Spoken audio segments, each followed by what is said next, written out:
बिस्मिल्लाहिर्रहमानिर्रहीम। अस्सलाम वालेकुम एवरीवन। मैं हूं कासिम सज्जाद और आप देख रहे हैं एस व्यूज।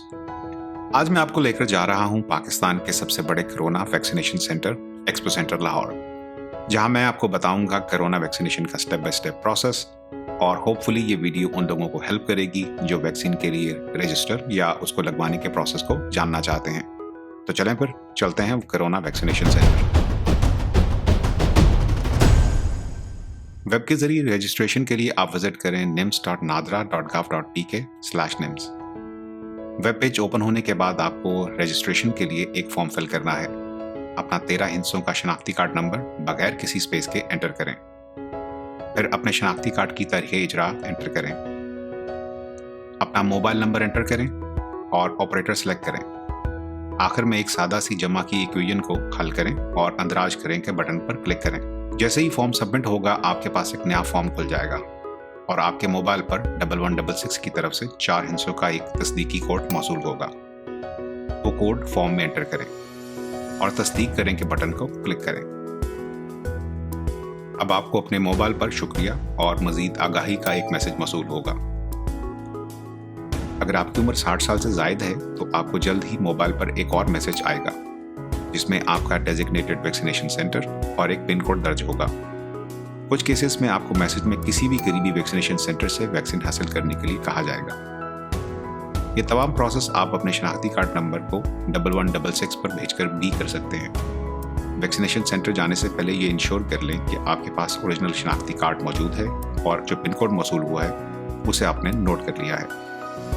लीजिए, अब मैं पहुंच गया हूं और वैक्सीनेशन सेंटर में एंटर हो रहा हूं। बाय द वे, तमाम वैक्सीनेशन सेंटर्स में सेम प्रोसेस फॉलो होगा। इस सेंटर में वसी कार पार्किंग का इंतजाम है। पार्किंग से सेंटर में दाखिले के लिए काफी फासला तय करना पड़ता है, इसलिए लोगों को सेंटर तक पहुंचाने के लिए गोल्फ कार्ट्स की सहूलत प्रोवाइड की गई है। माजूर और ज्यादा उम्र के अफराद के लिए व्हील चेयर्स का भी अच्छा इंतजाम है। सिविल डिफेंस का स्टाफ व्हील चेयर पर तमाम अफराद का प्रोसेस खुद करवाते हैं, जो वाकई में आपके एक्सपीरियंस को हैसल फ्री बना देते हैं। मेन सेंटर में एंट्री से पहले विजिटर्स के लिए एक सायादार वेटिंग एरिया भी प्रोवाइड किया गया है। एंट्रेंस के फौरी बाद आवाम की रहनुमाई के लिए इंफॉर्मेशन डेस्क और माजूर अफराद के लिए अलहदा प्रायोरिटी रजिस्ट्रेशन डेस्क मौजूद हैं। रजिस्ट्रेशन डेस्क पर मौजूद स्टाफ आपसे आपका ओरिजिनल शनाख्ती कार्ड और पिन कोड रिक्वेस्ट करेगा। सिस्टम में आपकी एंट्री होगी, जिसके बाद आपको एक प्रिंटेड कोविड वैक्सीनेशन फॉर्म दिया जाएगा। एक दफ़ा फॉर्म पर अपने तमाम कवायद की तस्दीक ज़रूर कर लें।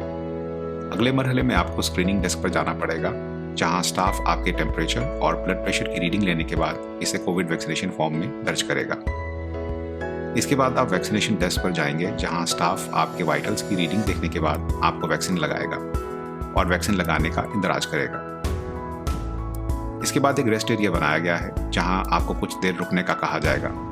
ये इसलिए ज़रूरी है कि इन केस अगर वैक्सीन से किसी किस्म का कोई साइड इफेक्ट हो तो आपको फौरी तौर पर तिबी इमदाद दी जा सके। आप अगर चाहें तो अपने रिकॉर्ड के लिए मोबाइल से कोविड वैक्सीनेशन फॉर्म की तस्वीर ले सकते हैं।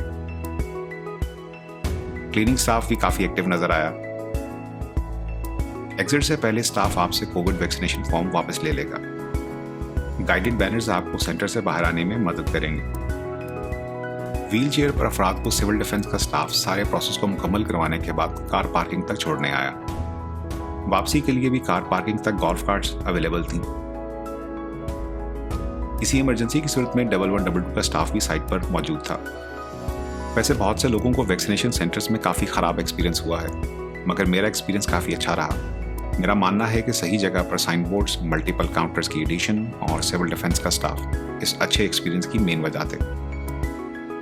आखिर में आपको बताता चलूं कि सेकेंड डोज के लिए 24 से 48 घंटे पहले आपको 1166 की तरफ से मुकर्ररा तारीख, वैक्सीनेशन सेंटर और तस्दीकी कोड मौसूल हो जाएगा और आप सेम प्रोसेस के थ्रू वैक्सीन की सेकेंड डोज हासिल कर सकते हैं। मास्क पहने, हाइजीन अपनाएं, अपनी बारी पर वैक्सीन जरूर लगवाएं और महफूज रहें। उम्मीद करता हूं कि आपको इस वीडियो से कुछ नया जानने का मौका मिला होगा। आपसे इंशाल्लाह अगले प्रोग्राम में फिर मुलाकात होगी। तब तक के लिए मुझे कासिम सज्जाद को इजाज़त दीजिए। अल्लाह हाफ़िज़।